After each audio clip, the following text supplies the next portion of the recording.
Tom Jarrett. I'm the chairman of urology at George Washington, and I do have a disclosure. I do come from a family history, the high-risk group of prostate cancer, with a father and a grandfather with prostate cancer, and it was only because of PSA testing starting when I was 40 that I was diagnosed at age 46, and I think that the future for me from a prostate cancer point of view looks good, very bright.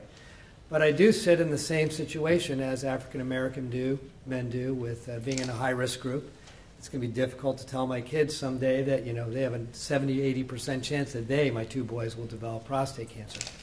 I think Dr. Andreoli gave a very good overview of what we really need to be doing with this. The good that comes out is that we really should not focus as much on screening 70–75-year-old men in a low-risk group for prostate cancer. And if this gives us some support that we can tell men that come in that are older that, hey, we really don't want to go down this route unless there's another good reason to, I think that will be the good that comes out of this. The bad that's coming out of this is, I think I blame the press a lot for this as well, is that the message that's getting across to younger men that they don't need to get screened for prostate cancer. That's unfortunately the message that's being brought out. And I think that's a really bad mistake to make with this. I think that the way the press was released would have been a lot more beneficial to all had it been released. Not that PSA testing hurts, that PSA testing is more beneficial when done properly.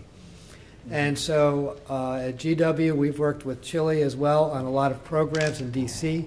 DC has one of the highest cancer rates in the country for many cancers, especially with African American population here. And it's a really bad message on a national basis that we say PSA testing doesn't help. But this is a great place to start right here, where we can join forces together, continue our screening efforts. I know alone at GW we've screened over 3,000 men, and we'll just have to carry this data through the years and show that we are helping men along the way. But until we do that, I think it would be a really bad message to stop screening or have the message that we should stop screening. So I hope that sheds some light on the topic here from my point of view.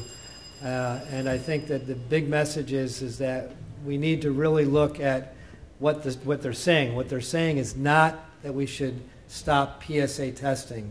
I think what the message should be saying that we should really be focusing our PSA testing on the population that it will most benefit. And I think if we look at it that way, we may be able to come through with some good. Thank you. Thank you, sir.